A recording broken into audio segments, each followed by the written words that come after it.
Hello दोस्तों, रिया class में आज फिर से आपका स्वागत है। देखिए, आज हम बात करेंगे क्लास 12 के बारे में। जो हमारे पास यहाँ पे क्वेश्चन दे रखे हैं, बहुत ही मोस्ट इम्पोर्टेंट क्वेश्चन है जो हर साल परीक्षाओं में पूछे जाते हैं। तो देखिए, हमारे पास यहाँ पे दे रखा है क्वेश्चन, प्रारंभिक रूपांतरण के प्रयोग से आव्यूह के व्युत्क्रम ज्ञात कीजिए। तो इसके हमें व्युत्क्रम ज्ञात करना है। तो यहाँ पे देखिए, हमने किस तरीके से सोल्यूशन करे हैं वो आपको हम बताएंगे, बहुत ही शॉर्ट सिंपल मेथड से बताएंगे। तो यहाँ पे देखिए, बहुत ही ध्यान से समझना है आपको।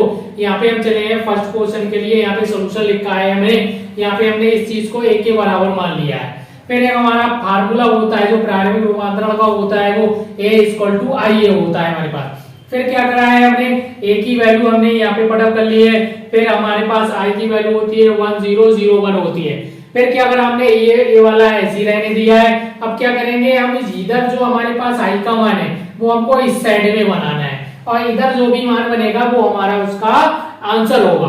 तो यहाँ पे i का मान ऐसा बनाना है हमको, ऐसे ऑपरेशन लगाने हैं कि ताकि यहाँ पे i की वैल्यू यानी कि क्लियर हो जाए। तो यहाँ पे हम चलते हैं। सबसे पहले हमने फर्स्ट ऑपरेशन लगाया है वो r2 एरो r2 - 2r1, यानी कि r2 में से हमने घटाया है r1 में 2 से गुणा करके। तो देखिए, हमारे पास यहाँ पे क्या है, r2 हमारे पास 2 दे रखा है। फिर हमारे पास क्या है, r1 1 है, तो इसमें 2 से गुणा करेंगे तो 2 में से 2 जाएगा, हमारे पास 0 बचेगा, और वो भी r2 में लिखा जा रहा है, वो हमने यहाँ पे लिखा है 0। ऐसे यहाँ पे हमने क्या करा है, यहाँ पे हमने 2 से गुणा किए तो 2 ही कर दो, ये माइनस, ये वाला माइनस प्लस हो गया, तो 2 ये और 3 ये जुड़ के 5 हो गया हमारे पास। वही सिस्टम हमने इधर अपनाया है, तो हमारे पास 1 0 - 2 1 ये निकल के आया है। फिर अगला ऑपरेशन जो हमने लगाया है वो r2 एरो 1/5 r2, यानी कि r2 वाली लाइन में हमने 5 से भाग दे दिया है। तो इसको भाग करेंगे 0 ही आएगा, 5 को भाग किया है तो 1 आया है, ऐसे इसमें भाग किया है तो -2/5 हो गया, ये 1/5 हो गया। अब अगला ऑपरेशन जो हमने लगाया है वो हमने r1 arrow r1 plus r2 वाला लगाया है। तो यहाँ पे देखिए, हमारे पास क्या है, r1 और r2 को हम जोड़ रहे हैं, तो 1 में 0 जोड़ेंगे, हमारे पास 1 आएगा।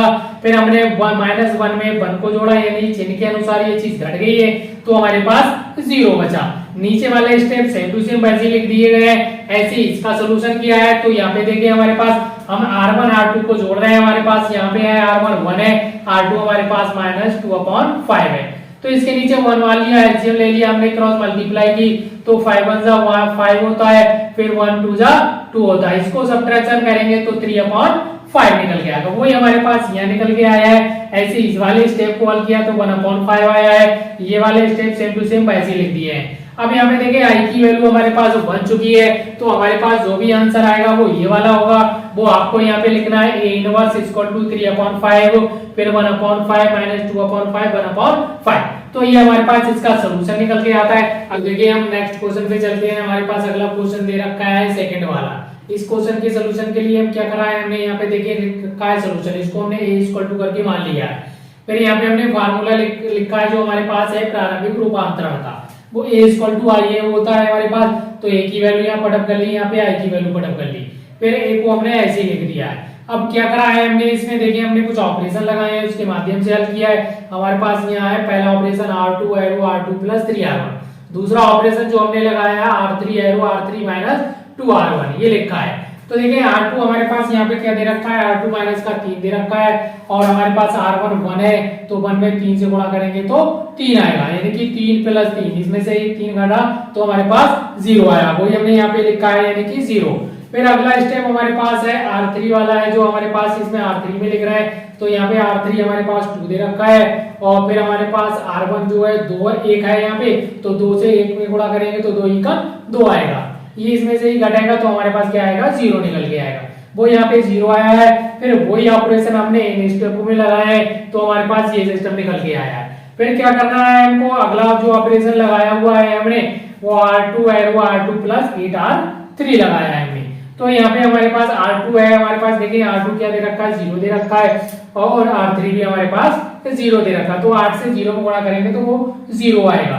तो हमने r2 में यानी कि 0 स्टेप लिखा है। फिर इधर आ जाए तो इसमें देखिए हमारे पास क्या है, 9 दे रखा है, r2 9 है, और r3 1 है माइनस का, 8 से गुणा करेंगे तो यहाँ पे देखिए -8 9 में से फिर हमारे पास ये घट जाएगा तो 1 बचेगा हमारे पास। तो वही हमने लिखा, r2 में 1 लिखा है। वही ऑपरेशन इधर लगाए तो ये निकल के आया हमारे पास। फिर हमने अगले जो ऑपरेशन लगाए वो R1 एरो और सॉरी सब्ट्रैक्शन 3R2 लगाया। फिर R3 प्लस R2 ये वाला सेकंड ऑपरेशन लगाया है। तो देखिए यहाँ पे हमारे पास R1 देखें क्या है, हमारे पास R1 हमारे पास 1 दे रखा है और हमारे पास R2 में यानी कि 0 में हम 3 से गुणा करेंगे तो वो स्टेप 0 हो जाएगा, यानी 1 बचा खाली हमारे पास। तो वही हमने यहाँ पे लिख रहे हैं R1 में, तो हमारे पास वही 1 है। फिर अगले यहाँ पे आ जाए, यहाँ पर भी देखें हमने 3 से गुणा कर रहे हैं तो 3 में से 3 घटेगा तो 0 बचा। वही ऑपरेशन इनमें लगाए हमने तो हमारे पास ये वैल्यू निकल के आई है। फिर हमने क्या करा है, अगला जो ऑपरेशन लगाया है वो क्या कर रहे हैं, R3 में 25 से भाग दे रहे हैं और R3 में ही लिख रहे हैं हम। इसमें 25 से भाग दे दिए तो 25 ही कर 25 हो गया। इधर भाग किया हमने तो -3/5 हो गया, क्योंकि हमारे पास यहाँ 15 दे रखा है और वहां पे 25 है तो इसको 5 से काट सकते हैं। 5 दिया 15, 5 बजे 25 और माइनस लगा हुआ था तो माइनस का 3/5 आया। वही सिस्टम यहाँ पे अपनाया हमने तो हमारे पास 1/25 9/25 हो गया। फिर हमने अगले जो ऑपरेशन लगाए, एक तो ये लगाया R1 प्लस 65 R3।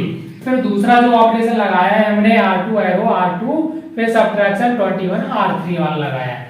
तो देखिए हमारे पास R1 यहाँ पे क्या दे रखा है, 1 दे रखा है हमारे पास और R3 0। तो इसमें गुणा करेंगे 65 तो वो तो 0 हो जाएगा, 1 का 1 ही लिख दिया हमने। इसमें भी हमारे पास 0 होगा तो 0 का 0 रहा। यहाँ पे देखिए हमने 65 से गुणा किया तो 65 में से 65 गया तो वो 0 हो गया हमारे पास। ठीक है, फिर हमने क्या करा है, फिर अगला जो ऑपरेशन लगाया है यहाँ पे तो R2 फिर सब्ट्रैक्शन 21 R3, यानी कि R2 हमारे पास यहाँ पे क्या है 0 है।